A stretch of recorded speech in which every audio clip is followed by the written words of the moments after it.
Yo, what's going on, guys? Welcome back actually to another part of what if issei had actually chaos control. Now, it's been a while since I actually made the last part of this, and reason is because I actually been quite a little bit down lately. I've been quite sick, so I didn't have the strength to record. I've been kind of doing short videos since I wanted you guys to know that I'm doing quite actually well, of course.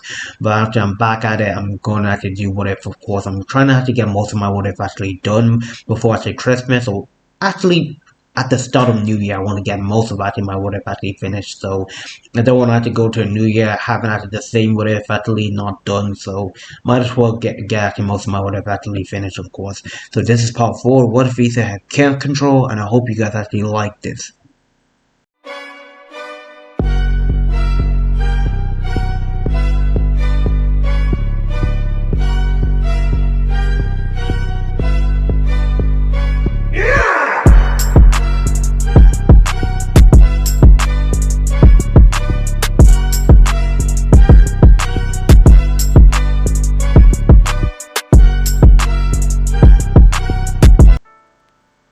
It's been about actually a month since the whole event happened actually at the school.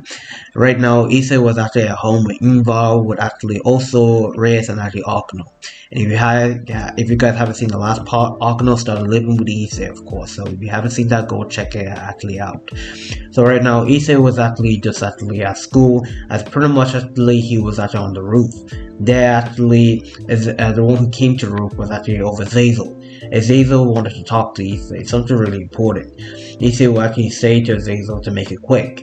Azazel will say that pretty much they're going on a training trip actually for the 4 months, of course, and he will actually like issei to come. Issei didn't want to come to the underworld because it didn't actually quite excite him, of course. He actually wanted to spend time with him and Ingvar, because since they had to really spend time that much recently. Now Azazel would actually kind of like beg issei, please, because he actually wants actually the Grimmer group to become strong, of course, to protect themselves against actually any actually threat that actually comes their ways, of course. So they won't actually really ask for your help most of the time. Issei thinks about them, and Zazel did make actually of a good point, of course. So with this, he actually would actually agree actually to go to the underworld for the 4 months, of course. Now, basically, we will time skip on the train, where the whole Grimmery actually Parage will be there, with also issei and Ingvar, of course, as pretty much they will actually just trying to actually get to know each other better, of course. Issei was trying to actually help Gasper control actually his time ability while they were on the train, since actually he's going to be helping one of them, of course. Might as well actually start with actually Gasper. He needs actually better control over his time ability and his vampire power. Ingvar would actually get along with actually Arkano, of course, since most of them have so much in common. As pretty much the train came to a stop, as actually pretty much everybody just fell out of the train, besides from actually issei and Ingvar, of course. Once actually the Grimmery group actually landed on the ground, immediately they will actually see actually a dragon approaching them, of course, breathing fire towards them. Issei will immediately put up actually of a barrier protecting them, as there actually issei would actually appear right in front of the dragon before actually he will punch him straight towards actually up actually cliffside, of course, burying the dragon in between actually the cliff. There actually issei would actually fly behind him. There he will pick the dragon up and swing him actually back and forth, of course. Now the dragon would actually kind of be actually annoyed to where actually the whole Grimmery group would start attacking the dragon. Now the dragon would easily take care of the Grimmery group, as pretty much actually Ingvar would actually just use actually his sacred gears to control the dragon, of course. Now Tawny will be under actually Ingvar's control and pretty much actually legit be actually her slave. Like, Tawny had no control over his whole body. Like, he couldn't do anything.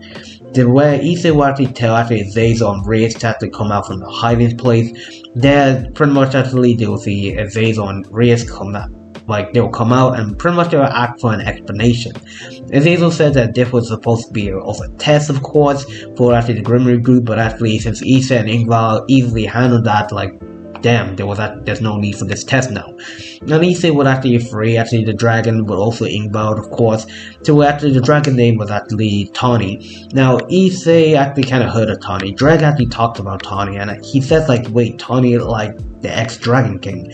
Now pretty much actually Tawny will introduce himself, yes, that he is the ex-Dragon King, and he's actually quite actually flabbergasted flabbergasted about actually Issei's strength and also Ingvar's actually power. No way has actually all his life somebody actually disrespected him like that. Like legit beat him up like it was basically nothing, of course, and also making actually him actually her slave. Like that never happened before. Issei would apologize to actually Tani for actually that kind of rough behavior, which Tani was actually saying no, that's actually the proper way that a dragon should act. Now after the whole Grimmery group will basically go and take that bath, while actually they will actually go to actually Gray's actually house. There once they reach the Greyfield will introduce actually the Grimmery group. As there they will actually go into the house, where pretty much they will see Millicent, and there they will see Ray's mother, Valina.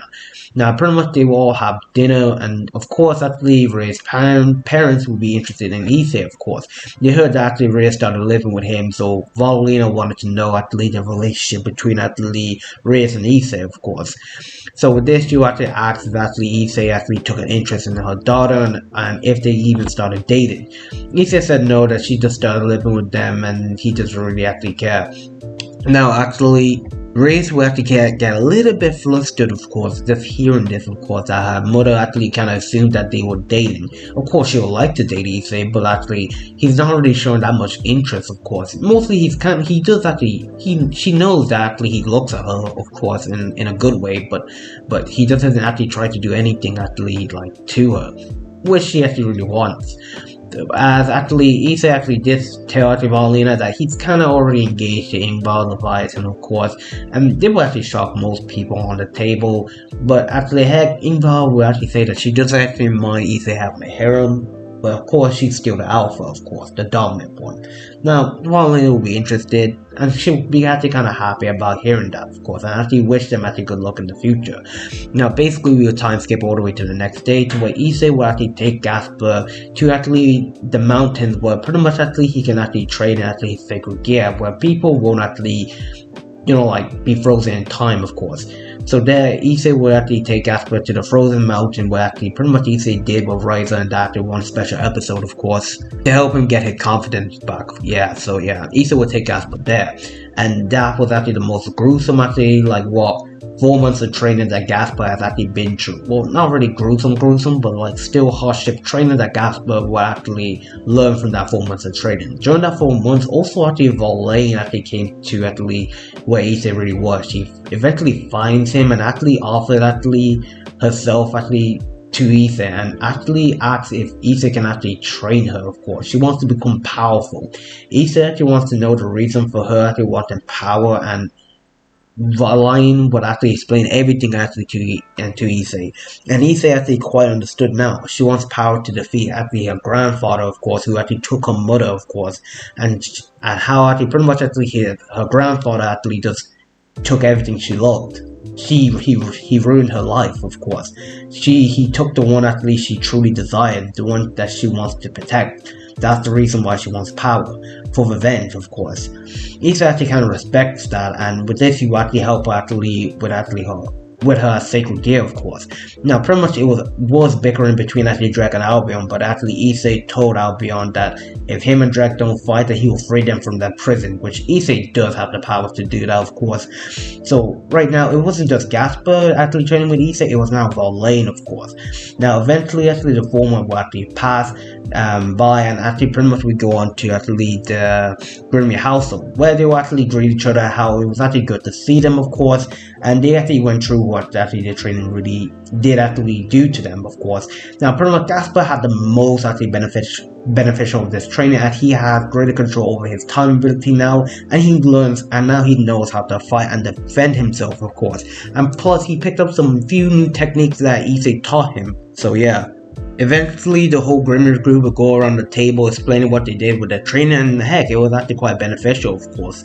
Pretty much we time skip all the way to actually the North actually faction, of course, where pretty much actually the meeting will actually take place. Well, yeah, as there pretty much everybody was just enjoying themselves, as actually Issei would be wearing actually a suit, of course Ingvar would be wearing a dress, of course, and that most of the devil guys would basically give her death, but Issei wasn't really actually, he doesn't really actually mind, of course. He's not the jealous type, but he did actually show authority that, yeah, Ingvar is actually his girlfriend, so yeah. So pretty much after actually going around enjoying themselves with a party, somebody will bump into actually Issei, and the two of them will fall on the floor. Issei will pick himself up and help actually the lady, as she pretty much had white hair and wearing actually kind of a business suit. They actually pretty much Issei can tell that she's a Valkyrie, and actually this was actually Ross' wife, and she will apologize for actually her running into Issei, as she was actually pretty much looking for actually Odin, of course. Issei will actually realize actually Odin, and he actually quite remembers where Odin really was. Issei will grab actually Ross' wife's hands, and this will actually kind of surprise her before actually he would teleport actually the two of them to actually where Odin really was. Odin was with the faction leaders, and pretty much he was just mostly staring at actually the girl's bosoms, of course. There, Ross' wife would see Odin, and pretty much she would scold him for actually running off. There, pretty much actually the whole attack with actually Loki would actually happen, as pretty much you guys are wondering like, wait, what about Konoko? What happens to the scene with actually Konoko and actually like what? Kuroka. Well, pretty much that scene has already been taken care of course. Ingvar had actually went to actually help actually Konoko out, which it was actually quite easy for her to actually defeat Kuroka, of course, but she didn't actually kill Kuroka. She actually kind of let Kuroka live. So this, yeah, that's already been dealt with. Now, actually, Loki will actually pursue with the attack, of course, saying that pretty much that Odin made a mistake for allying himself with actually these lesser beings. So pretty much he summoned Fenrir and actually started to actually attack. Fenrir was about to attack actually Arcano, but actually Issei will actually grab Fenrir by actually the throat before slamming him on the ground. This is where Issei would actually kind of like deck Loki, actually sending him flying backwards, of course, before Loki would get up and he would send a North actually magic towards him. But Issei was way too fast, and he will actually use Chaos Spears to stab Loki from actually behind him. Then Loki will be immobilized and he will be impaled to the floor, and pretty much actually Juka would actually go ahead and seal Kokobu in the prison, far away, of course. Now, pretty much just we will have the whole scene to where actually like what Juka will actually say that prison won't hold Loki, that he will break free in just like what in a like few minutes, of course, or like hours. So pretty much they need someone to go ahead and deal with him. Now, pretty much actually Odin actually did actually say that he will summon Thor's hammer so he can seal Loki away, but they need somebody strong enough to wield it.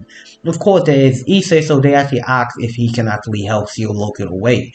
Now, Issei will obviously accept, and pretty much actually the one who will actually go on this team with him is actually basically Ingvar, Issei, and actually, you know, the same people, and actually canon, of course.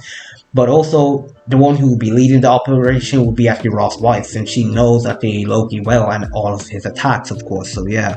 So once they actually get to actually the place where Juka will teleport them all actually in the battlefield, then Loki will break free from his prison, and immediately he will actually summon actually like Fenrir's actually two actually like children, of course. I don't even know their names. So yeah, let's just call them little pups. So pretty much actually now actually Issei will basically be flying towards actually like what Loki before actually Fenrir will appear right in front of Issei, but actually it will stop by actually Ross' wife, where she will put up actually a Norse barrier protecting Issei from Loki's bites. Issei would thank Frostbite before he was flying towards actually Loki at full speed, before actually he would immediately transform into a super state, of course. This is where actually Loki will feel the immense power from Issei and pretty much everybody down the battlefield.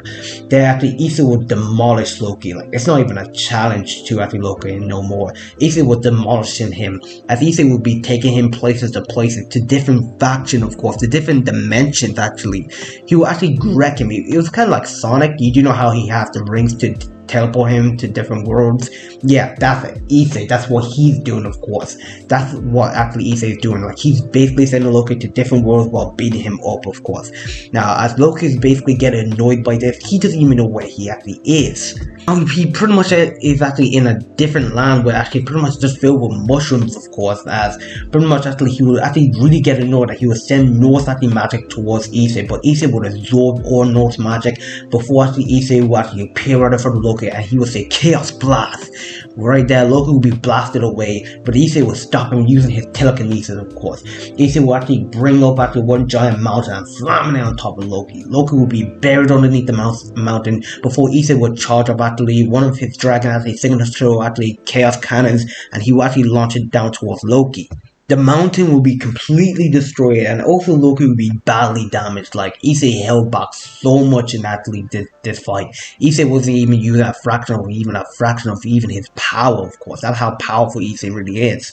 So pretty much actually Issei would take Loki back actually to the original dimension right there, the DXD one. And pretty much he would throw Loki in the middle of the battlefield where actually pretty much actually like what the rest of actually the Grimmer group taking care of actually like what the serpents and also actually the Fenrir's children, of course. Well, kind of like Fenrir got taken away by actually Valiant's group, but that didn't actually matter. Right now, Thor's hammer will show up and Issei will use actually his actually powers to steal Loki away. So that pretty much puts the end to the Loki arc. Nothing really big happened much here.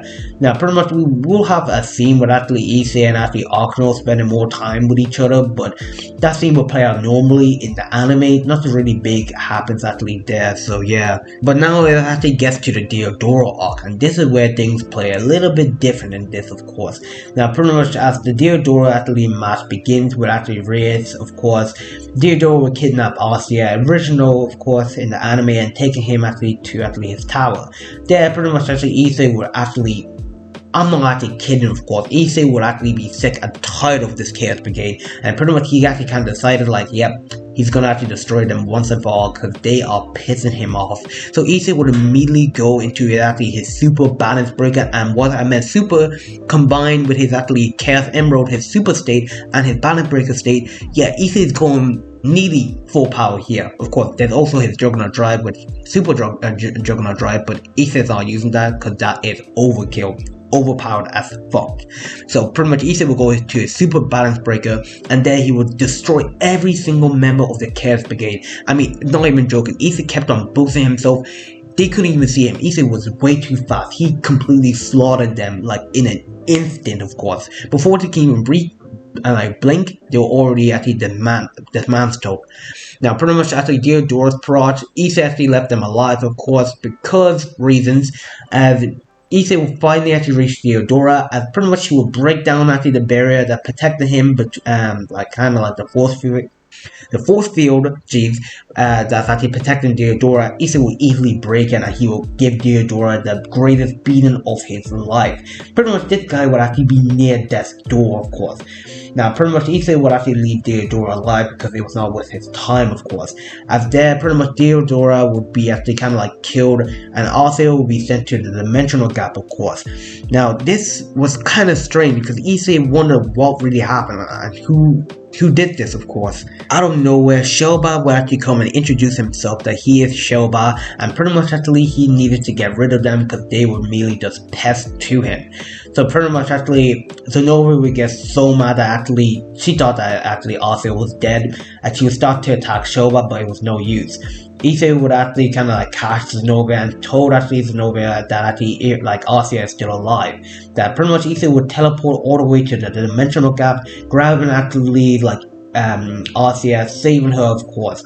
Yeah, pretty much actually he will actually go and actually tell them to actually run away, that he is gonna deal with actually this Shelba person because he's getting sick and tired of actually this person right now.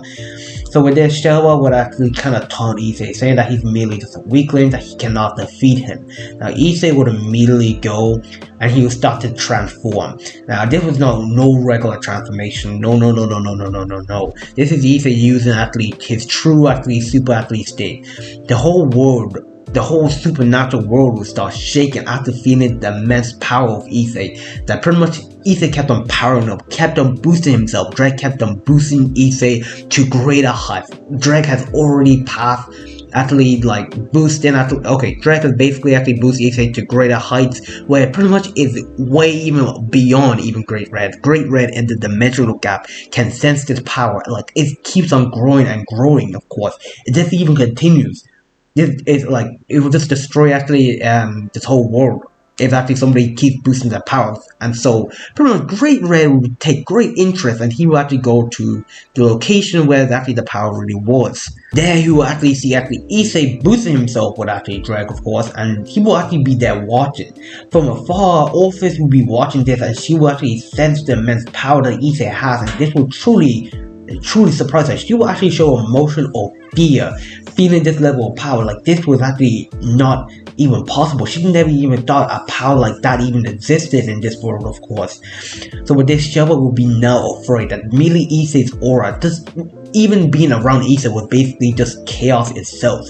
The ground will be start being destroyed, or the whole landscape will be destroyed, of course.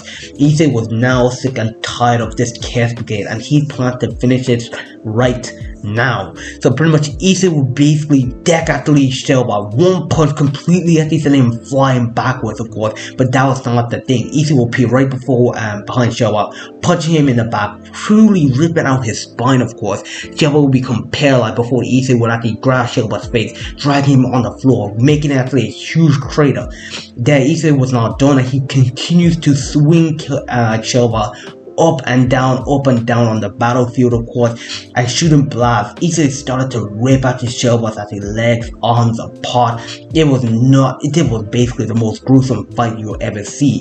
Issei took Shelba all the way across actually not the chaos brigade, the dimensional gap, all the way to the very end. Yes, I know the dimensional gap is infinite, but heck, I'm making it where Issei, is a different kind of being. Like, he's basically fast enough to go reach the other end of the dimensional gap and backwards and slam him towards the ground, where pretty much actually the fight actually begun, pretty much destroying actually Deodora's tower completely, of course. Issei would actually use his chaos actually final fist blast before he was slamming down towards actually Shelba, completely annihilated actually Shelba and the rest of the chaos brigade. And pretty much there was nothing but just a huge crater with this fire just coming out of it. Not kidding, guys. This is Issei at his not his full power, but actually 50% of his super active chaos state, of course. Now, pretty much everybody that was watching this fight, they were truly frightened now. They never felt this level of power before. This even shocked them. Even actually the rest of the faction leader, they can sense this. It even put them actually on shock. They couldn't even move, of course. Issei would actually de-transform, of course, and pretty much actually he would dust himself off, and pretty much actually he would take Invel's hands and they would actually kind of go home. Now, pretty much we pretty much have actually the Kyoto actually outfit, but I don't think that's even a necessary thing to go there, because if Issei goes there, it's already finished. So Issei goes there. The hero faction, not a problem to him, of course.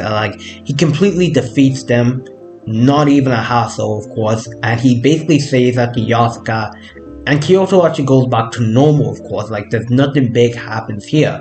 And well, pretty much we can go on to the Cyber Orc bit, but nothing really much happens here too. I mean, pretty much everything actually kind of stays the same, but Issei is not there. But Reyes will actually kind of lose to Cyber Orc because Issei is not there.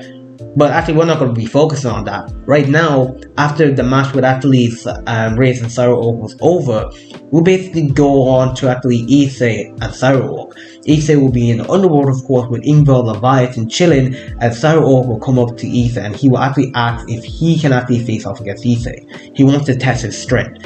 Issei actually saw how Cyber Orc fought, and he fought with honor. He was a true warrior, and Issei respected him a lot. This guy really wanted to become Lucifer with just his power alone, not magic. So Issei would give Cyber Orc actually the fight that he deserves. A proper fight to test his full powers, of course.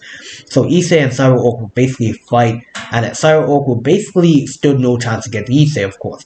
Issei would actually kind of just use his base form for quite a while, and eventually he would kind of use his actually balance breaker to actually, to honor Cyber Orc, because he's a great warrior, might as well actually honor a great warrior, of course.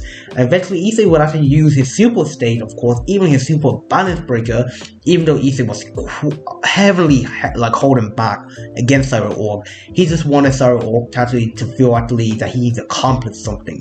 He wanted actually him to actually know that he is strong. So pretty much Issei would actually one-shot Cyber Orc right in the stomach before sending him flying into the sky, before Issei would kick him down to the ground, and then Issei would be stepping on him.